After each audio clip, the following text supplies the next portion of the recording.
Welcome to the Always Better Than Yesterday interview sessions. I am your host, Ryan Hartley. This channel exists to inspire and encourage your heart-centered leadership. Each week, I share interviews with some of the greatest heart-centered leaders in the world. I hope our time spent together helps you leave a heartprint where those around you are left better than yesterday. Please visit abty.co.uk if you would like us in your corner.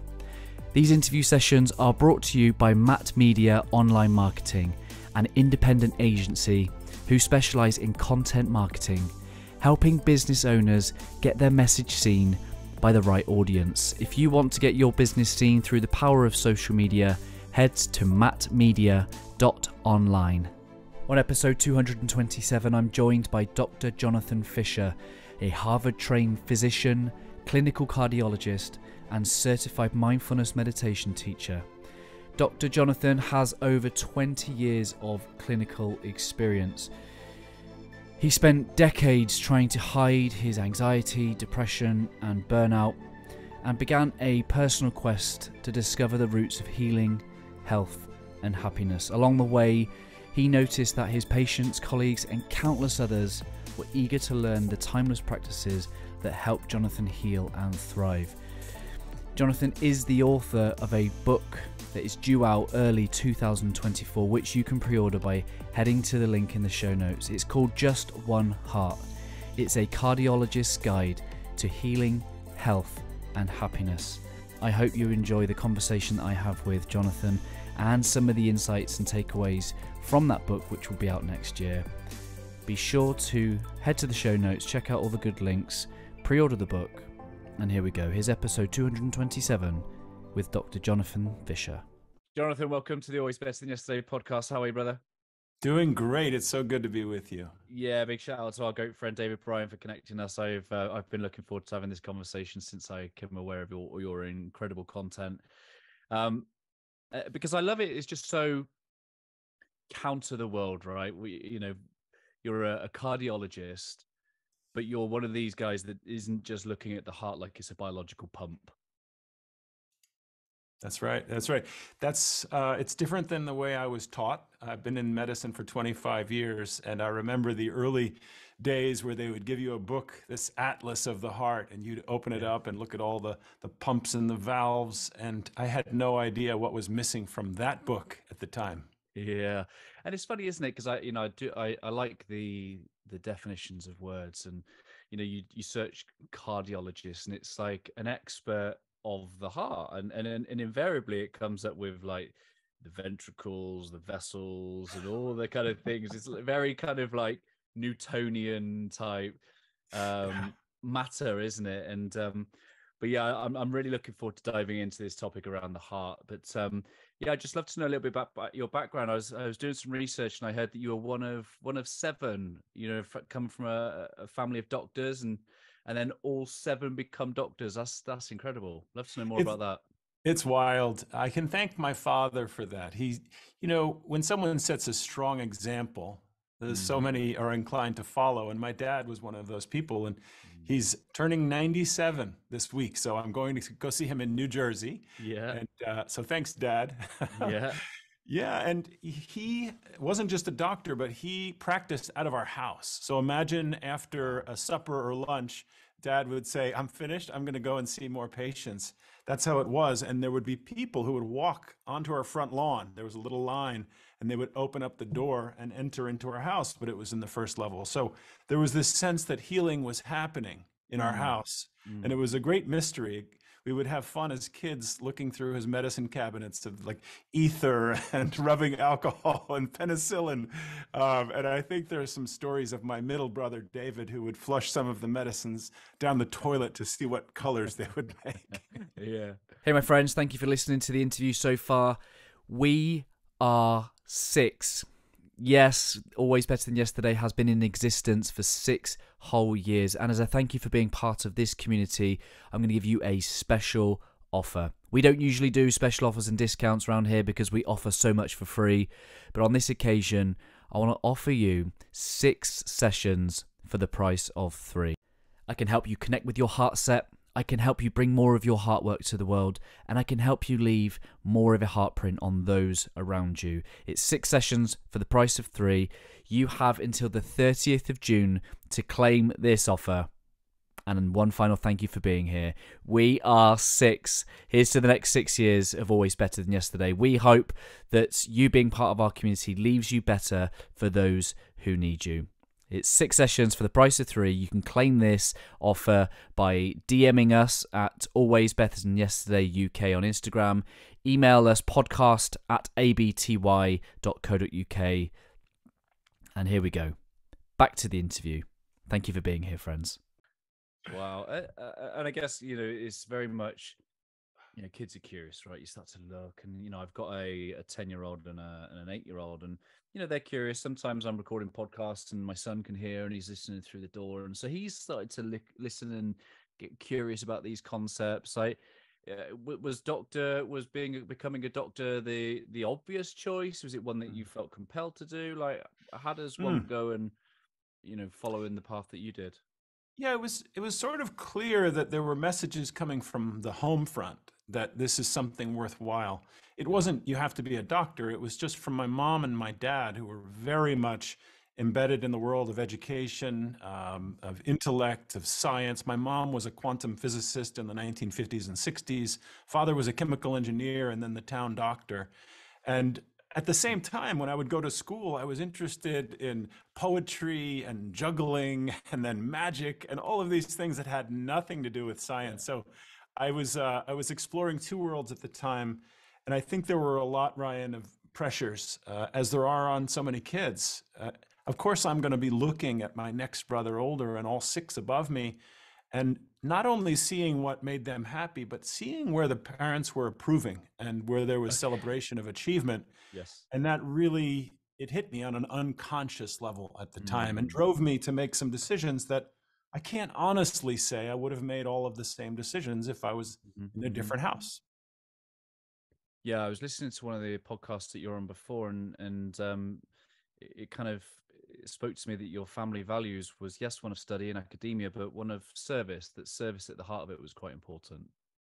Yeah, I would say that my mom set that up pretty strongly. She was both an applied nuclear physicist, but she also was a college professor, and she felt strongly about sharing knowledge. And there was a humility there. So even recognizing that between, Descartes and Newton, all the way up to Einstein and the moderns, she was fascinated by the evolution of science, and she was a pure scientist at heart. So she would want to share that information.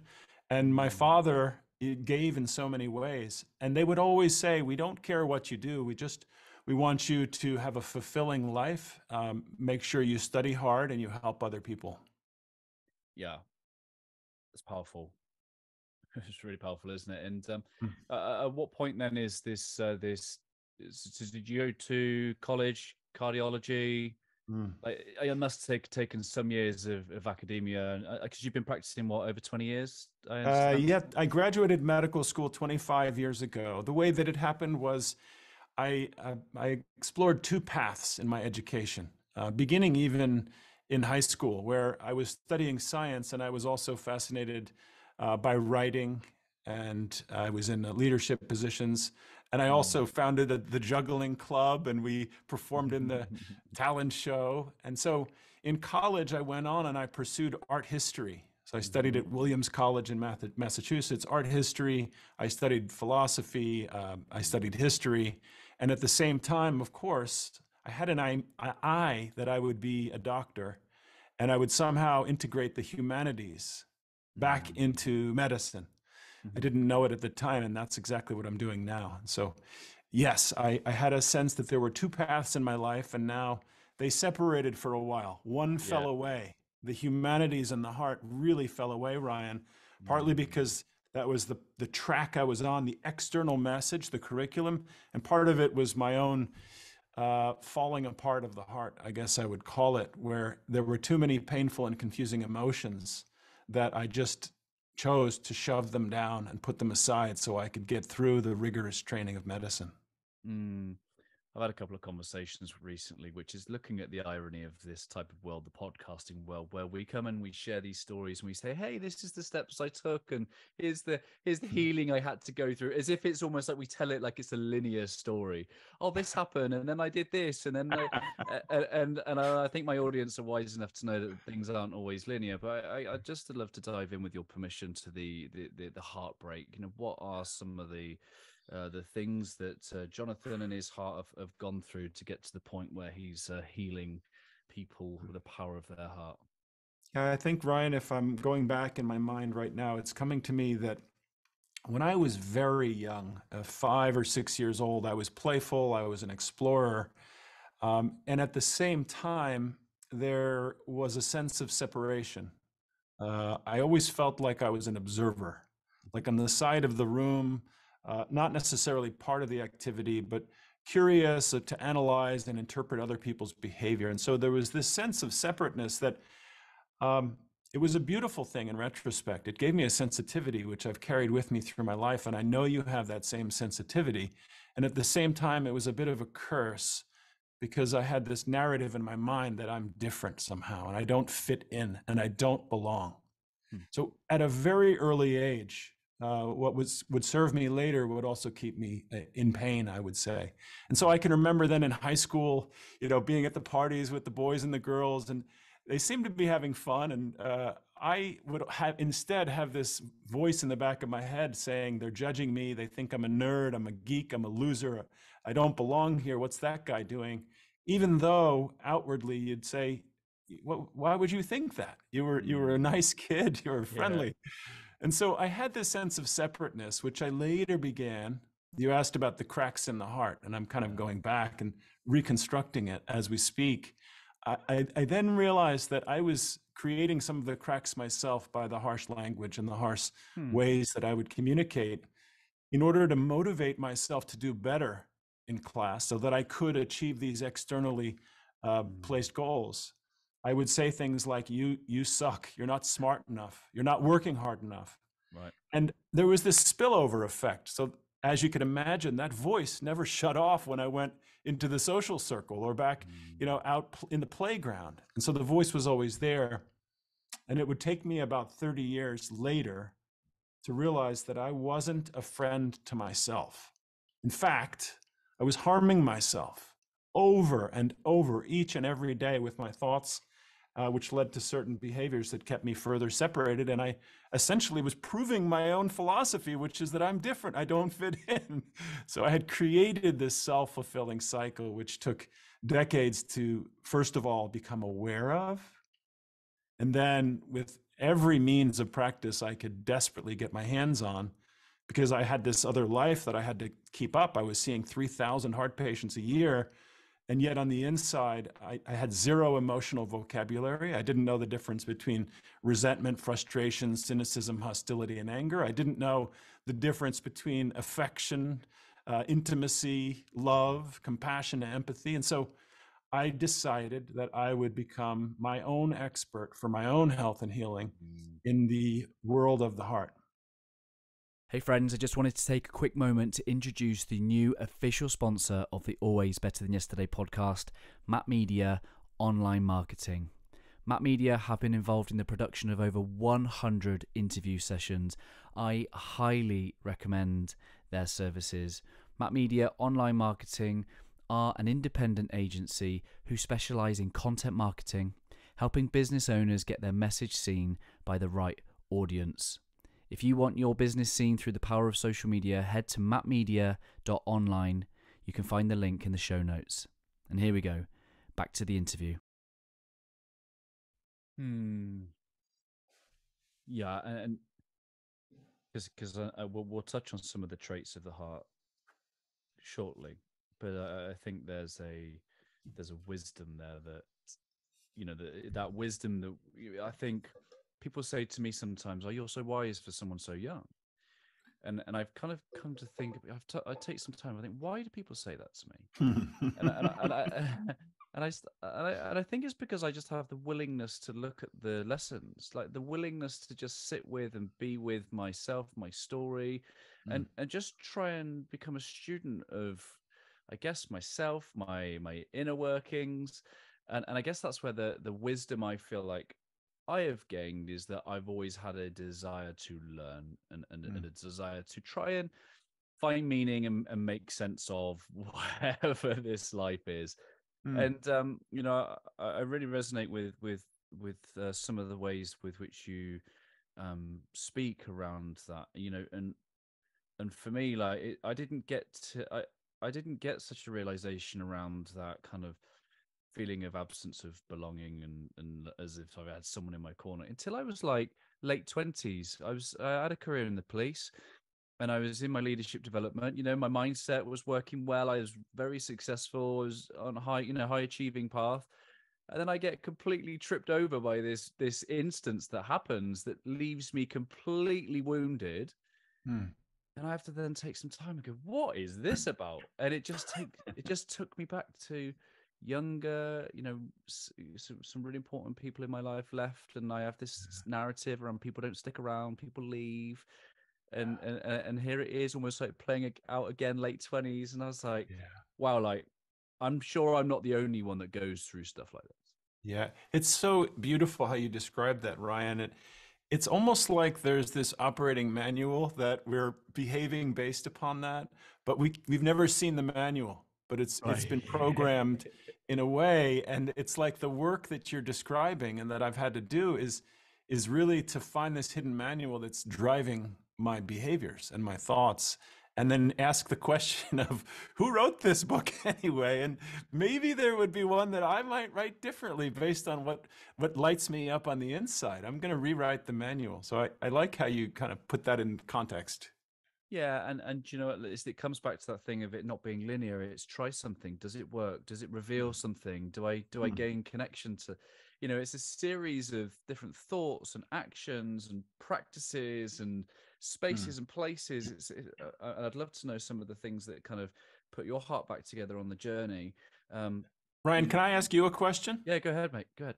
It was you described yourself as being a student, and that really hit me, Mhm. um, because you started by saying, "Well, where does the wisdom come from?" And I'm really curious. What are the qualities that a student must have to develop wisdom? Because I think there's a lot of teachers in the world right now, and maybe not enough students. I'm wondering what your thoughts are on that. Yeah, well, for me, I guess I've always had this thing around just not being labeled an expert because I've always just I guess have a heart belief that I am a lifelong learner.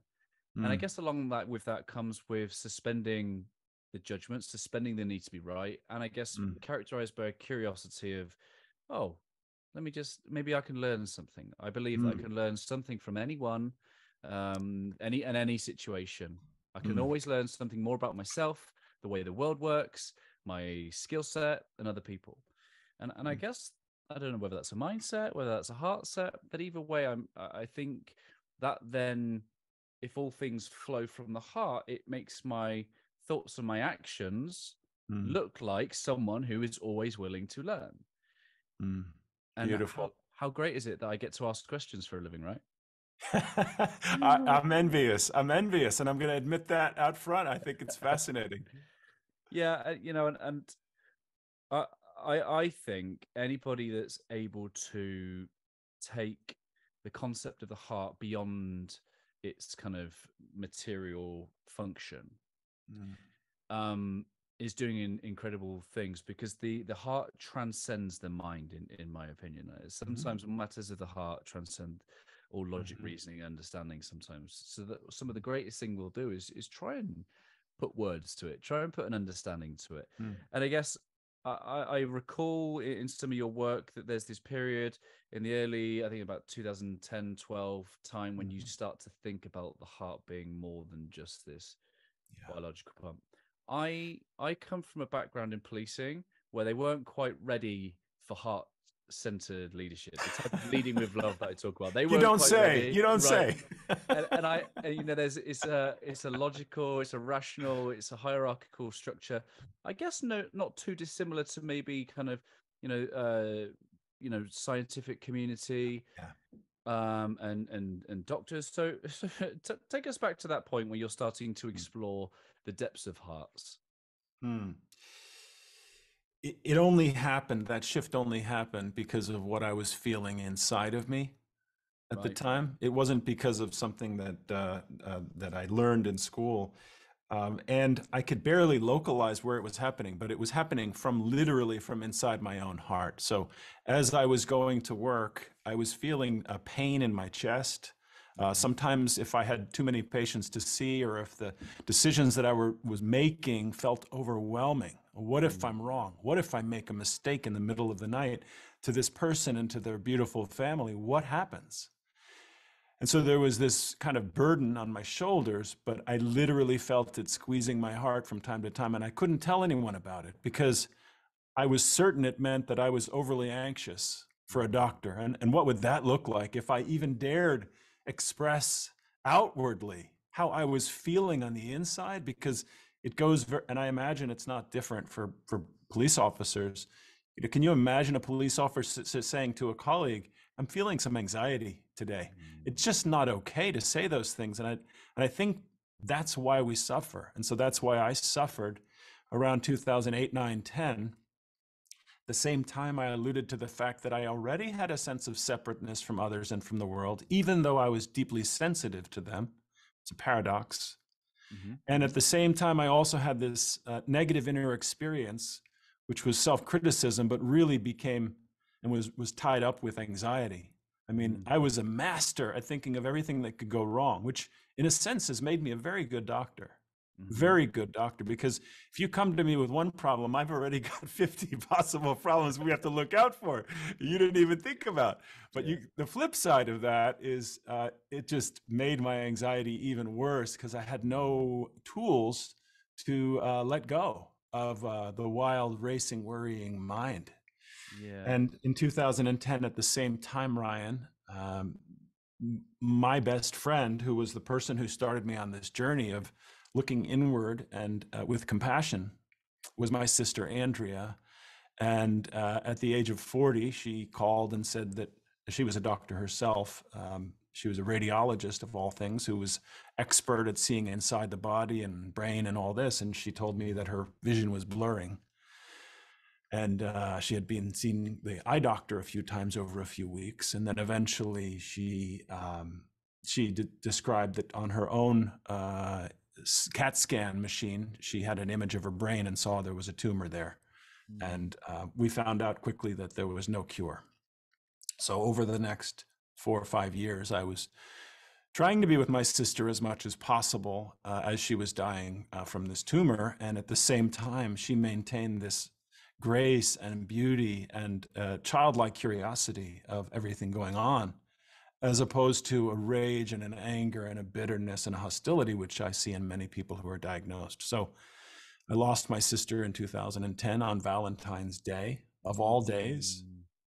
And she was the first person who said to me, Johnny, you might try to be kind to yourself.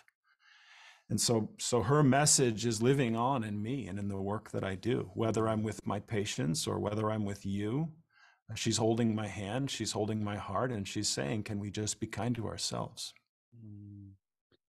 Thank you for sharing that. And I hope it gets easier. And I think with what you're saying, I think as a society, we've often had metaphors for the heart, right? I just feel it. I can't think of any off the top of my head, but we have metaphors. We speak of the heart as if it is something more, right? We intuitively know this. But when you, like you say, when you're trying to bring that the magic in with the scientific, I guess, what are some of the things that you would treat people with as a I guess a traditional cardiologist that maybe you have found ulterior ways of being able to treat these people, to heal these people? I'll give you an example as I think now, because I'm going back practicing cardiology for over a dozen years. And if you were to watch me, let's say 10 years ago, or you were to come into my office, Ryan, and you would sit down, one of 20, 24 patients in a day, and you'd say, well, I'm here because I have a pain in my chest. So my first question would be based on a checklist that I learned in medical school, which is, where exactly is the pain? And then I would say something like, when did it start? And then I would say, what makes it better? What makes it worse? And I would go through what would be known as the traditional risk factors for heart disease. So I'd ask, oh, do you smoke? How's your diet, etc. Yeah. And this is all very fine and very basic and very important. And at the same time, what's important to know about this 10-year-old version of me is that I had my own agenda. My agenda was to get to your diagnosis as quickly as possible, as efficiently as possible, and to decide what was best for your heart. 10 years ago, my job, I saw it was my job to see what was best for your heart. And there was a fundamental shift in the way that I approached patients as I realized that my own heart was so much more than a pump. I felt my own heart breaking. I knew what it was like. I knew how it affected me every day in every way. I knew what healing was for the first time when I had to look inward and to nurture my heart, to reparent myself, to give me the affection that I maybe didn't have as a child. And it was only as I was doing that that I could then extend that to my patients in a way that wasn't taught in medical school. So fast forward now, Ryan, 10 years, if you come and see me in the clinic, I'm not going to start by saying, where's your pain? I'm just going to start with a pause, with a breath, with a moment, with looking into your eyes, seeing what color is this man's eyes and what's happening inside his soul and his spirit right now as we're entering into this sacred conversation. Yeah. And the conversation evolves from there. And then someone says, what's that got to do with my heart? Yeah, so the answer is, we believe in the West that the heart is just, you can hear it, you can see it, you can feel it, you can measure it. And if you can't do any of those things, it doesn't matter. That's how our business world works as well. You need the metrics. And so this gets back to your setting the context here, which is we humans have been very smart for thousands of years, and we've lost some of that intelligence. As we developed with the Industrial Revolution after the Enlightenment, there was this sort of sacred sanctification of the brain and the mind. And there was a shifting away from the wisdom of the heart that was known for 3,000 years by ancient Egyptians, the Hindus, the Buddhists, you name it, the Native Americans. Indigenous traditions all around the world knew that the heart was so much more than a beating pump in the chest. The heart was the spirit, it was the soul, it was the breath of life, it was the source and endpoint of emotions. And we think we're so smart, we say, oh no, emotions live in the brain, they live in the amygdala, and they're serotonin, right? Isn't it that? And as we've thought we've gotten so smart, we've gotten away from the fact that no, we had it right all along, that emotions live in the chest, and people who feel anger and cynicism and hostility, guess what happens? They are at higher risk for heart attacks and heart disease. And people who have a joy and love and all the heart-centered emotions, what happens if you study their hearts? You literally discover that they have lower blood pressure, lower heart rate, better social connections, better health-related behaviors, and fewer instances of heart disease. So, Ryan, I think the answer is looking into your eyes and seeing your spirit has everything to do with the health of your heart. Yeah, and I think I'm here for that. I absolutely, love this topic. I'm so grateful that we're having this conversation. And for me, I had to learn how to connect with it, how to understand it, like you say, how to give myself what I needed. I interviewed a wonderful guy called Dr. Gary Chapman, and he was the author of the 5 Love Languages. And on the very last page of his book, it says this one line that kind of like shook me to the core. It says, for all the love we do not receive as adults, as children. So for all the love we do not receive as children, we become adults that seek it in the world. And I think the biggest takeaway that I've taken from that is that I became someone who came to the world leading for love rather than from love. Mm. In some way, I felt a deep lack and inadequacy within my soul and in my spirit, and I sought that in ways of the world. And I was very fortunate enough to have a heart healing experience that I put down to a Jesus encounter. And I'd love to kind of know some of your perspectives on the spiritual side. Mm. But for me, that was a moment where I felt wholeness in a way that I've never felt before, in a Mm. way that made me feel like I lacked nothing, that I have Mm. all that I need. And it gave me a level of grace and compassion for a younger version of myself in Mm. this present moment. So I can't explain to you what happened to me in that moment. All I know Mm. is that my whole body caught fire, and I never wanted to talk to my wife about it again. But Mm.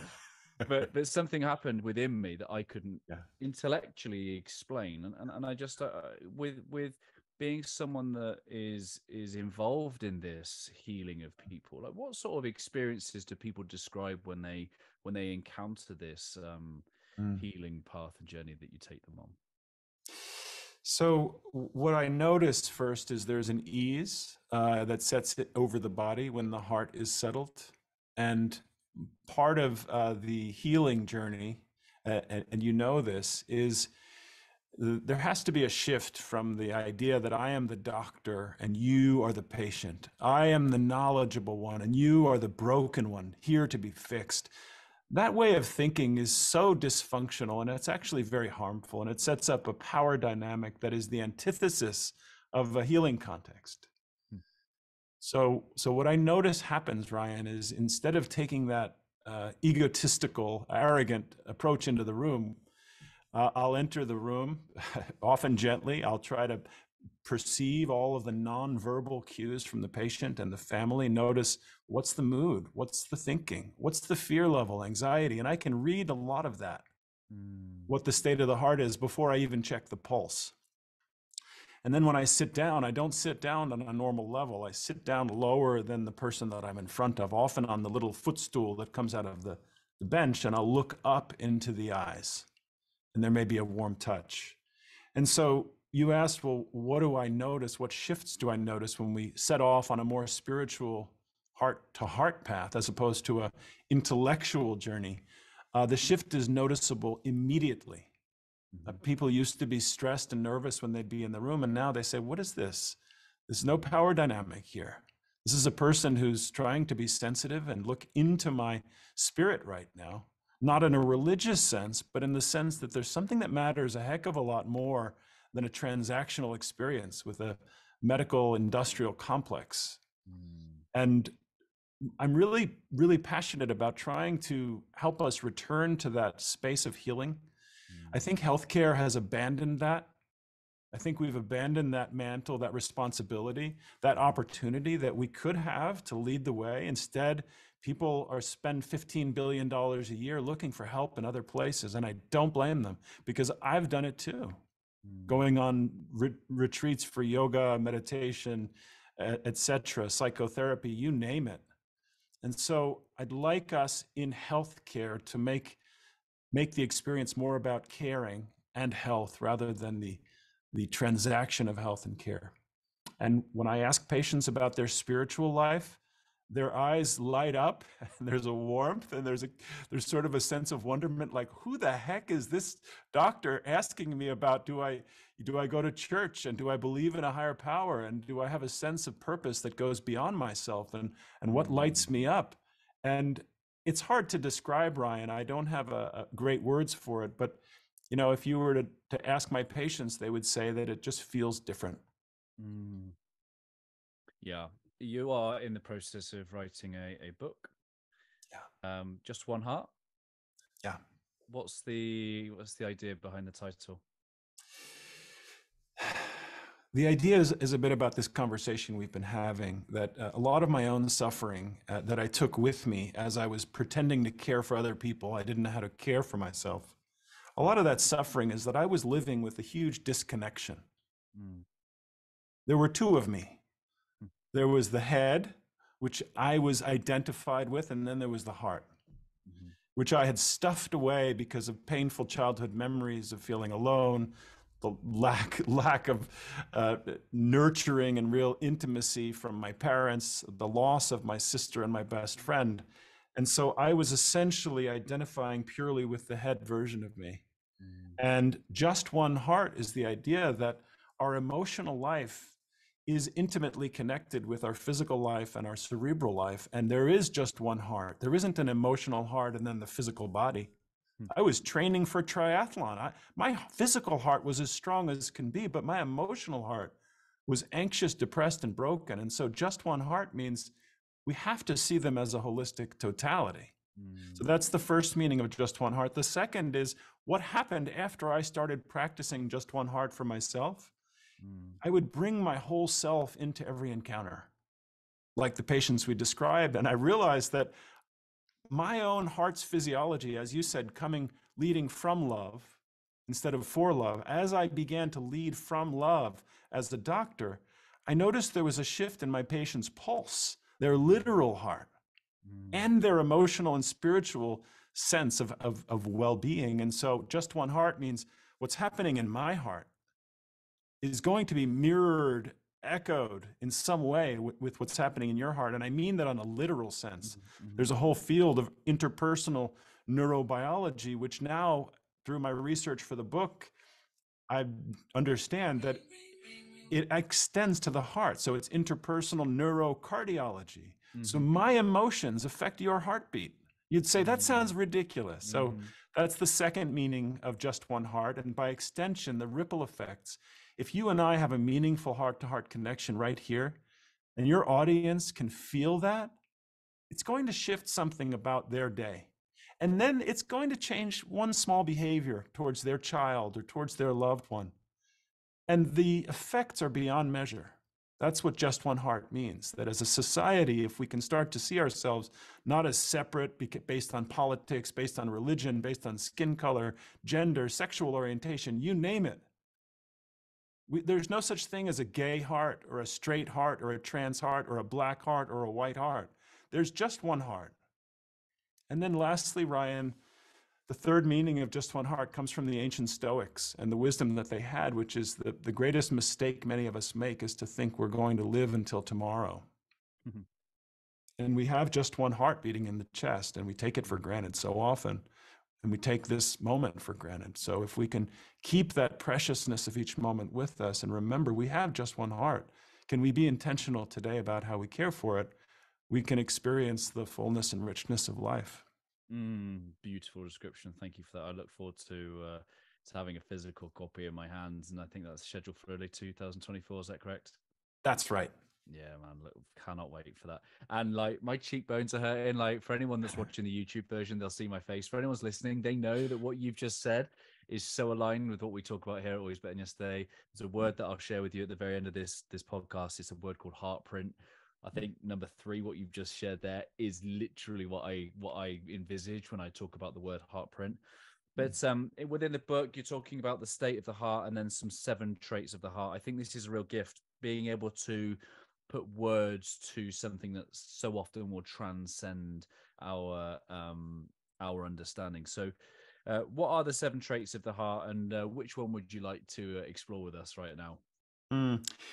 So the whole idea of 7 traits of the heart is a little bit weird and bizarre to talk about either in a medical context or psychological context, because as you open this conversation with, you said that people want to hear skills and tips and tricks and how did you get from here to there? And I was a sucker for that. I've got a whole library filled with books that go over those tricks, but they were missing a whole approach that I think is something that it would be worthy of looking at, which is instead of looking at the ways and the tips and strategies, what if we just looked at the ways of being? And the qualities and characteristics we have inside of ourselves, then we won't have to worry so much about, should I go to the gym? Should I eat chocolate chip cookies? If we have certain traits and characteristics, those are imbued in us and they will inform every decision in an effortless way. And this is something that the ancients also knew. Every wisdom tradition focused, yes, on the ritual, but also on developing states of heart and states of mind. And that's where the spirit of the 7 traits are coming from. And I've studied all of these traditions and interviewed experts, and this is where they came from. So The first trait is steadiness. Just like your pulse, if it's rapid and you come to me, I'm going to help with that first. I'm not going to go down the road and worry about anything else. The second trait is wisdom. And we can talk about the richness of that concept. What does it mean to have a wise heart? Jack Kornfield, who's a meditation specialist who I've learned from, he wrote a book called Wise Heart.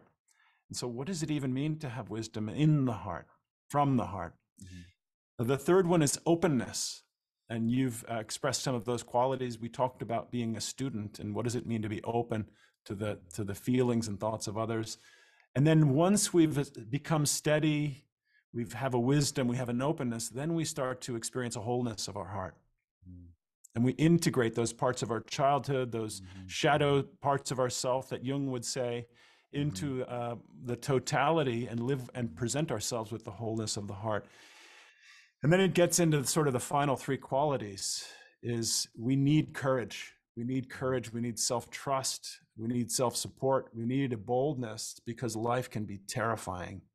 And I see fear in people's eyes every day. And so what does it mean to have courageous heart? In fact, the word courage comes from cur in Latin, which means heart. Why is it that for thousands of years since the Latins, since the Romans, we believe that courage comes from the heart? Well, it does.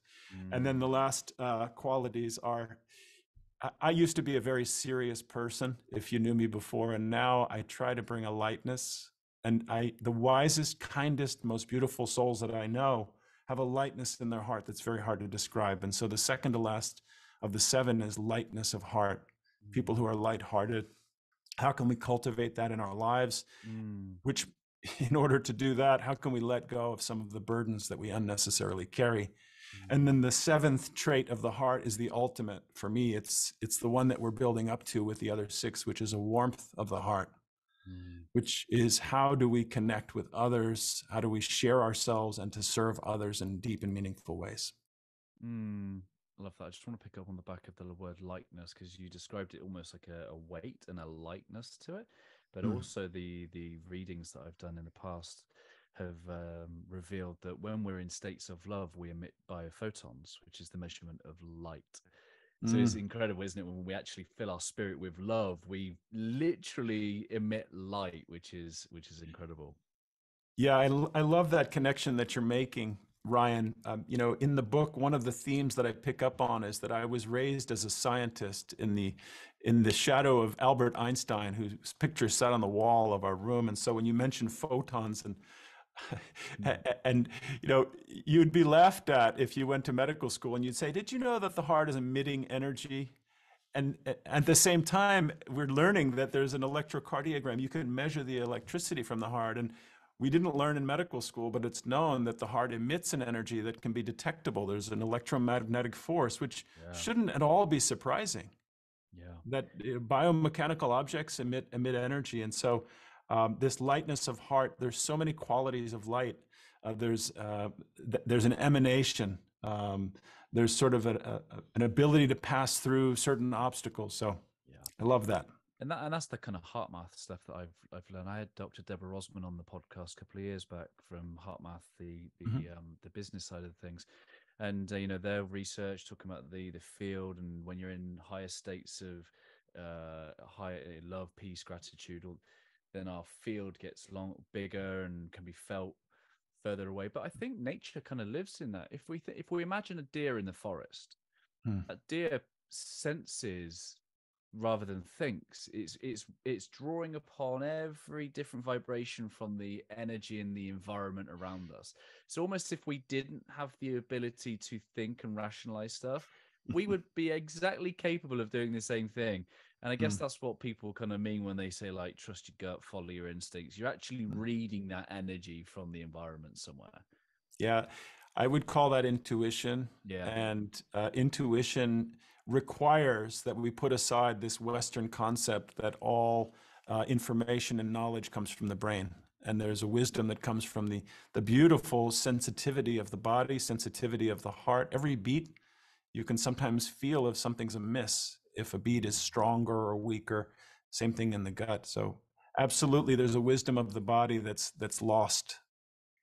One of the things that I am really alive to is the Western culture, the commercialism, capitalism type models.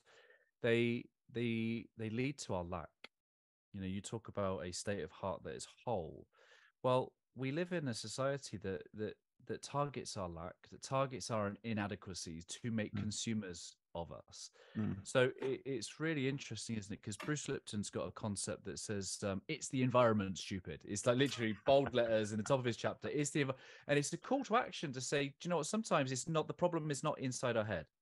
mhm, Sometimes it's what our head is inside. So sometimes we need to take a step back and look at the environment that has been mm, organized around us that's mm, leading our hearts to feel lack, inadequate, like it needs something else to fill it, like the disconnection that we've got currently going on from mm, people and the division with it, particularly in America and all the politics that's going on, more mm. divided now than ever. And I guess let's speak with a degree of hope and optimism. Like where do people start if they really want to connect with the wholeness within rather than the lack without?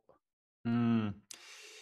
Yeah, I think that's the necessary starting point is to stop searching outside of ourselves for what it is that we are seeking. Because if we can't find a way to give ourselves what we're needing, we can never depend just because of the natural chaos of the world and the entropy there. So I think it goes back to what you were talking about before is that, you know, as children, we often don't get what we need. And so can we begin by giving ourselves back what we were missing as children? Has to be the first step. Otherwise, that lack that the advertisers and the capitalist world is preying on, it's not a lack in this moment, it's a lack of something that we've been lacking for our whole lives, many of us. Mm, How can we begin to fill that gap, that void in our emotional hearts, our spiritual hearts, feeling connected as if we love ourselves, mm, as if we love ourselves first, and then actually loving ourselves the way that the ideal mother would love a child, or an ideal father would love a mm, child. What does it mean to love? So, getting to the heart of your question as I'm thinking out loud, we have no hope of combating this predatory capitalist behavior unless we realize that it's appealing to a lack inside of ourselves that's extremely deep, mm, and it's yet very simple to fill in once we recognize that the lack is a lack of love. And what is love? We have to then ask this question, which is, what is love? What does it mean to fill ourselves with the love that we want to lead with? And love has many aspects. One is simply seeing and hearing and being with. It's not a doing, it's a being around, being near, feeling energy, noticing. That love is an appreciation. It's not a mm, rejection, it's not a judgment, it's not an attack. Love is an embrace. After that, love is an embrace. An mm, embrace not with because of perfections and because of beauty. It's an embrace of the wholeness of the other. And I think that's the love that we want to lead with. That's the love that we must give ourselves, which we have to see the parts of ourselves that we've pushed away, that mm, we've judged. mm, And I think that's for me the beginning of filling up that lack, that void, so that we can lead from a place of wholeness mm. and hold a space for others to begin to unfold their own wholeness and to show their hearts in a courageous way, because you have to see the wound in order to heal it. Yeah. Dr. John D. Martini said this really complicated sentence to me. He says, love is the synthesis of thesis and antithesis. And it took a moment for that to just sink in. And it's the bit that you said earlier with Jung, it's just the integration of the light and the dark, the good aspects and the less so desirable aspects of ourselves. And I'm just curious to know, with your integration of this belief of being the observer, of being separate from, has that ever disappeared, or have you integrated that to know that on a good day it's your strength, and on a bad day it's if we can call it a bad day, it's the thing that almost like seeing a scar, it just Yeah, shines a little bit as we move. yeah. I would say the second. It's never disappeared. It's part of now. It's a strength. Whereas it used to keep me separate and a feeling of otherness and a feeling of not belonging. And what role do I have? I'm not worthy of this conversation. I don't belong here. I'm just faking it. I'm a pretender. Why would anyone want to listen to me?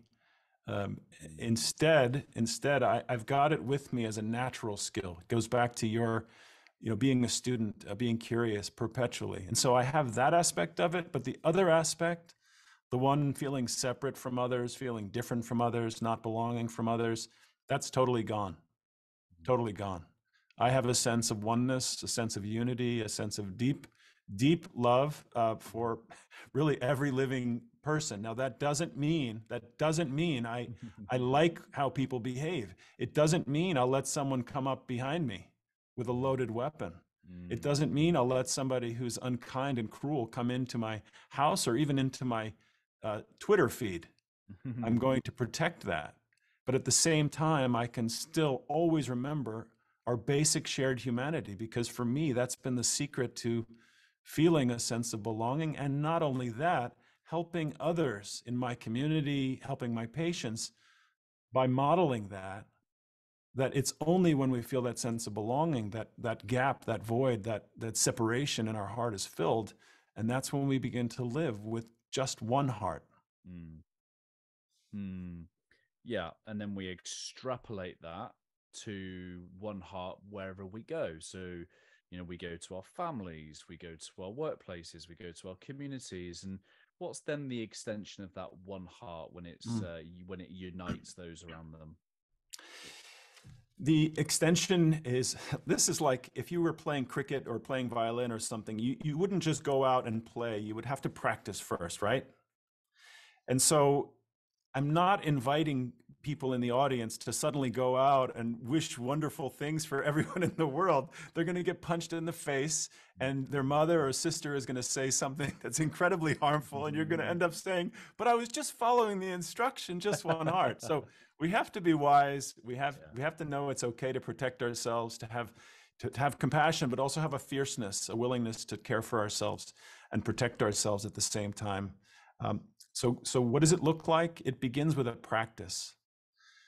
It begins with a practice that as old as the Stoic philosophers, which is the Stoics who still practice today, have a practice every morning where you begin by extending well and warm wishes in expanding circles, beginning with yourself towards yourself, then to you, Ryan, in front of me, then to everyone listening.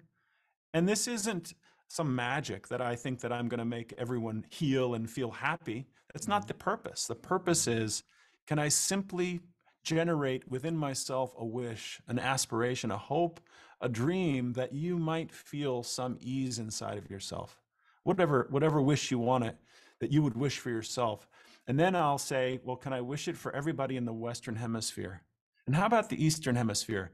While we're at it, how about everybody on the earth? What would it be like if everybody lived from a place of abundance? What if everybody knew what it meant to feel love and to give love? What would change in our world?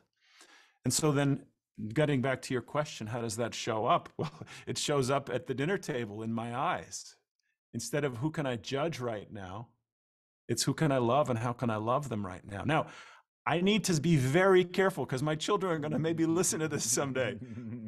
What you're hearing is an aspiration, right? It's Yes. you're hearing is an ideal state. I still yell at people. I still get frustrated. I try, but You're living without, a human existence. I'm so human. But unless I set the intention Yeah. of what it is that I'm really hoping to manifest, I've got Yes. very little hope of doing better than the basic kind of being a But frustrated human. But I think what you're alluding to is the discomfort that accountability provides, which I think accountability is of the heart. It is to something deeper than intellect. What we should be doing is deeper accountability to who we want to be in this world for each other. That sense of identity for me is a when I explore this idea of who am I really, it's almost unlearning all of this and Mm, connecting with this as to mm, what does it reveal about who I am and who I want to be, and mm. and what's important to that about how I show up for those who really love me. Ryan, when you said that, you kind of put your head from your head to your heart. Who am I really? What I was thinking was this, which is there is a wisdom called non-duality, right? Which is the basis of just one heart. If you are this, whatever this is, if it's heart, if it's your essence, if it's your spirit, if I find that I have that same essence inside of me, Hmm. I am you, right? You are me on some level. And so that's what came up when you said, who am I?" Yeah, there's these memes where it's like God with like a finger puppet, and it's like, here's me and here's Jonathan. We're all connected to the same source. The Yeah, visual that really helps me is if we both took two cups, right? I've got a glass in my hand, and yeah, we went to the ocean, right? And we scooped up some water from the ocean. There's yours. Okay, you've got an orange canister with a black lid. I've got a glass that they're both filled with the same source, right? And that's kind of what gets to me is this idea that we mm, are the source, and yet we're in a physical container, mm, yeah, this body in this lifetime, which makes us look different, which makes us sound different, which gives us the illusion that we are different.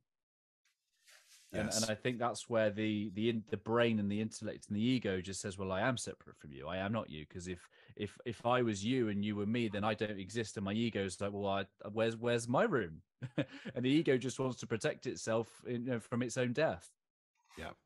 And isn't that part of the role of the brain itself is to create separation, is in order for us to judge and decide and to react. So, whereas with the heart, there are instincts of the heart for sure. There's an instinct to connect and to support, but there's also a instinct to rage and to fight.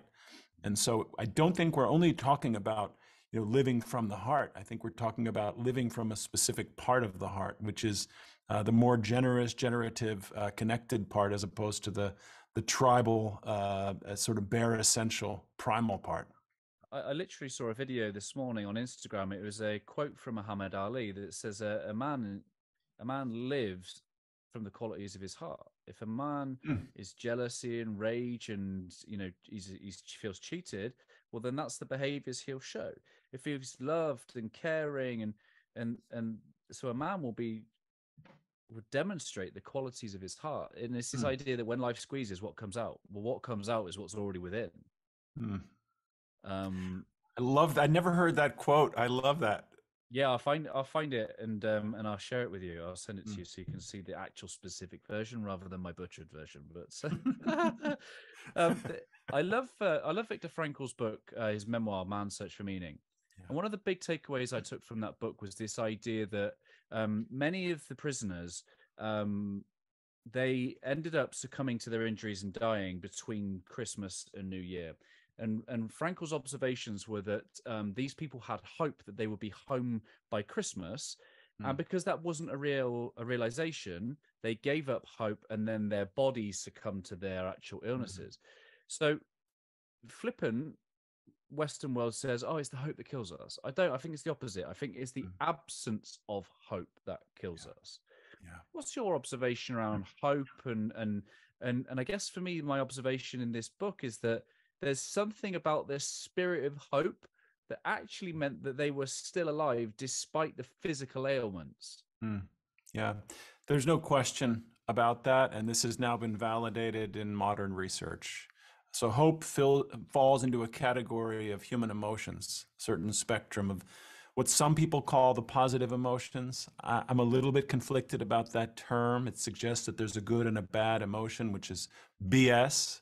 Yep, But yep. putting that aside, hope falls right next to its brother optimism.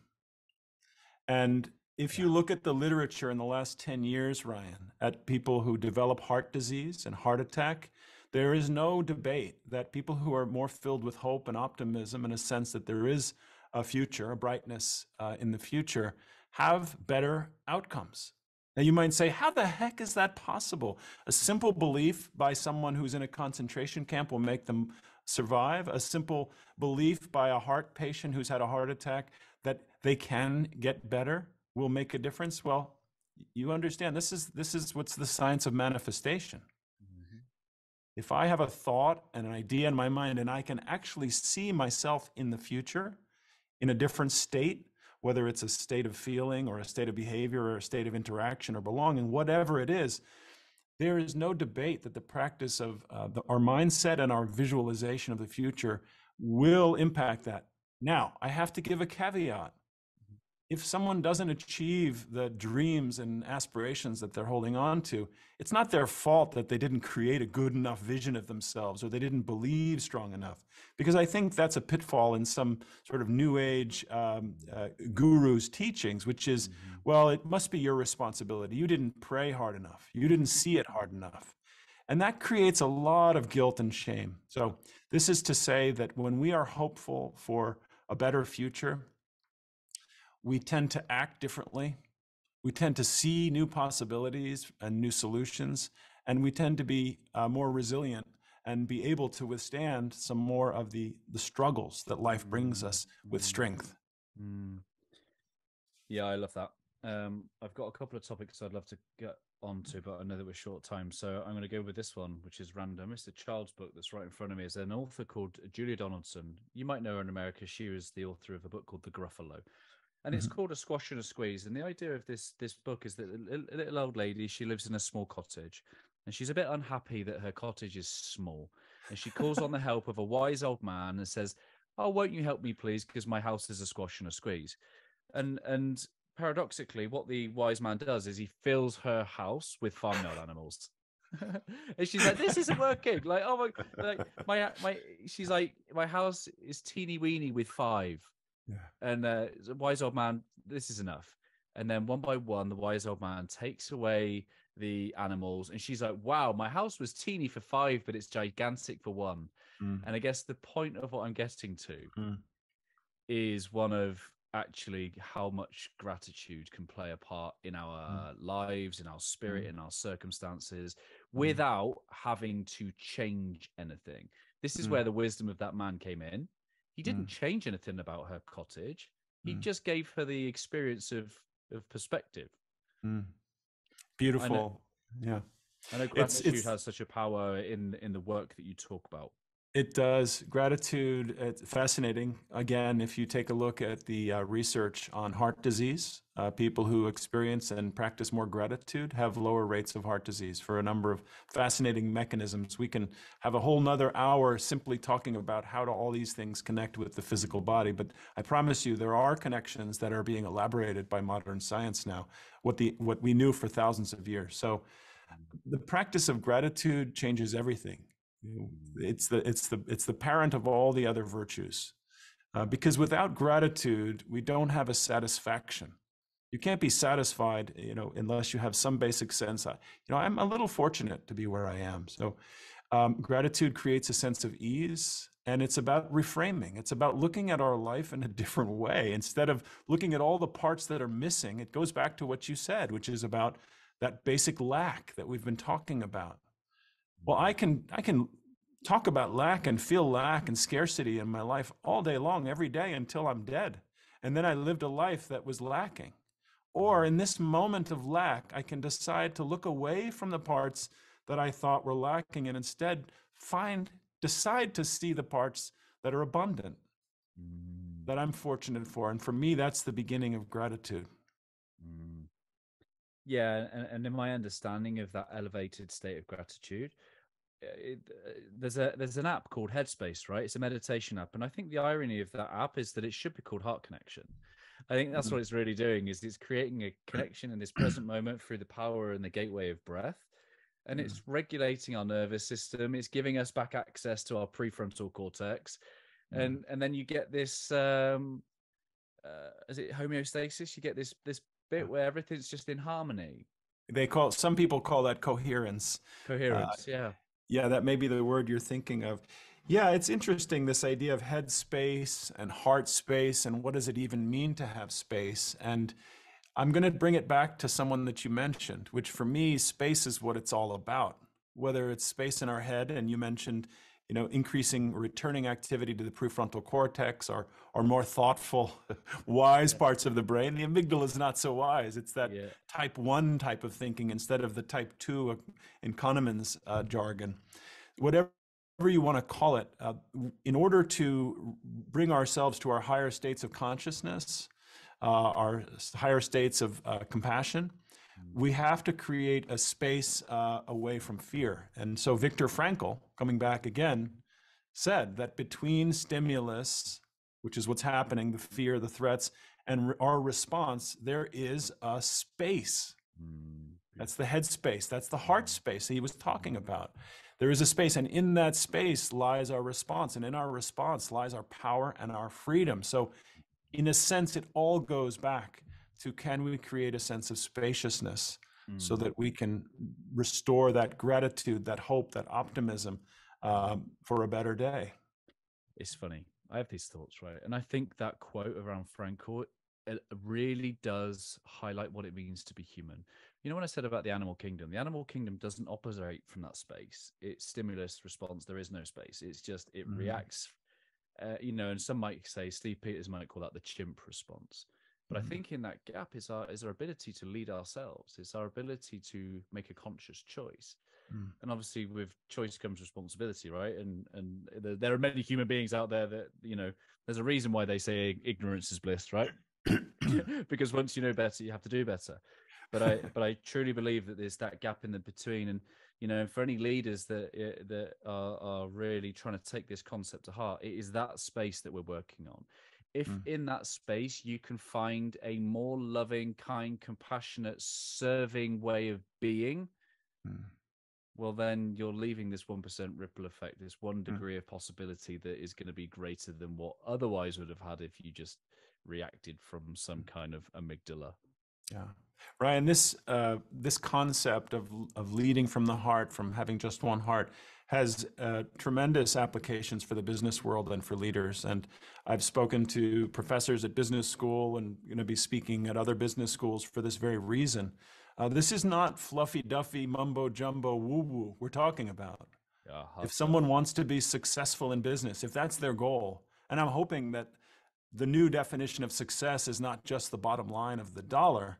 I'm hoping that the new definition of success is the sense of fulfillment and a richness of connection in our modern workplace.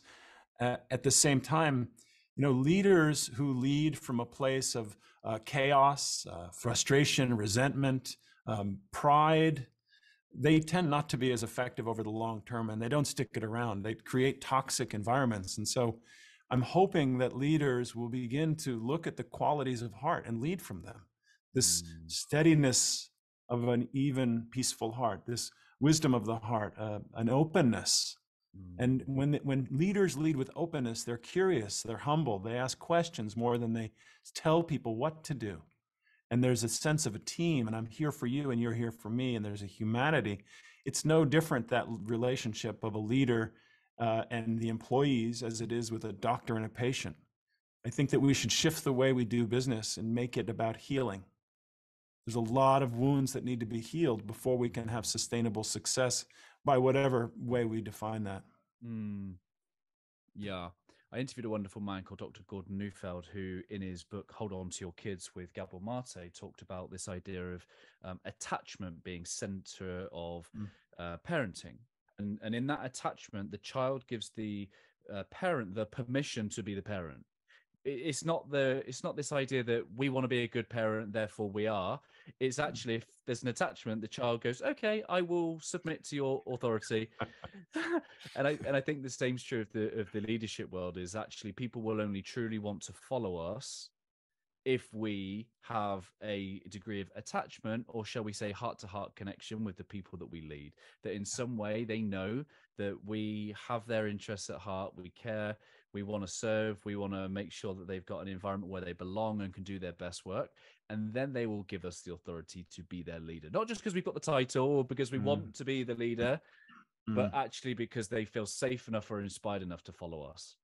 Ryan, there's a metaphor that I learned that describes that perfectly, and I just learned it last year, and it helps me to boil this down. And the term is called heliotropic leadership, helios from the sun.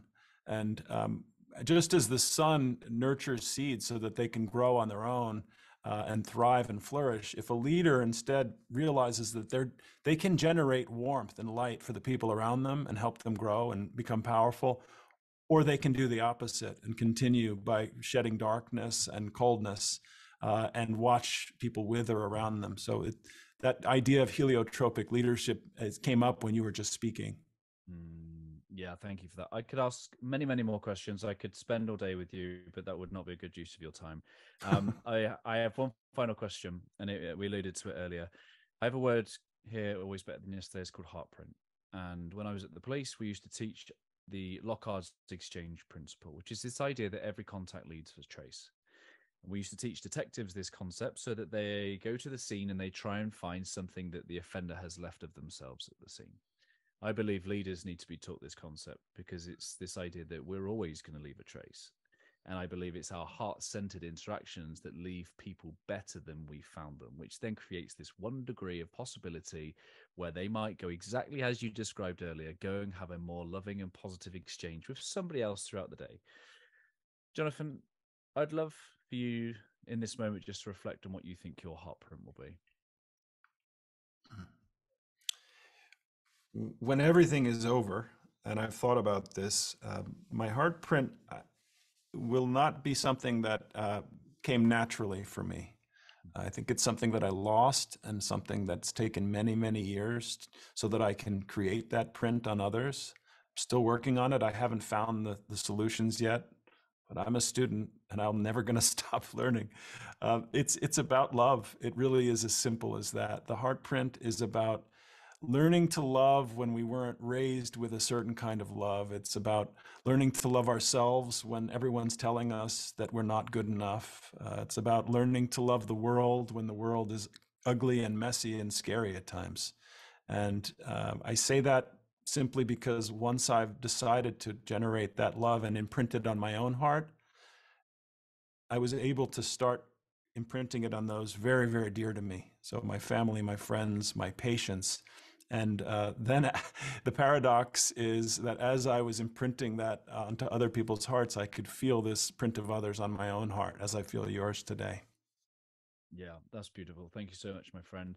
I'll share all your good links in the show notes. I'll add the pre-order for the book in the show notes too. That's Just One Heart, coming out in, is it spring 2024?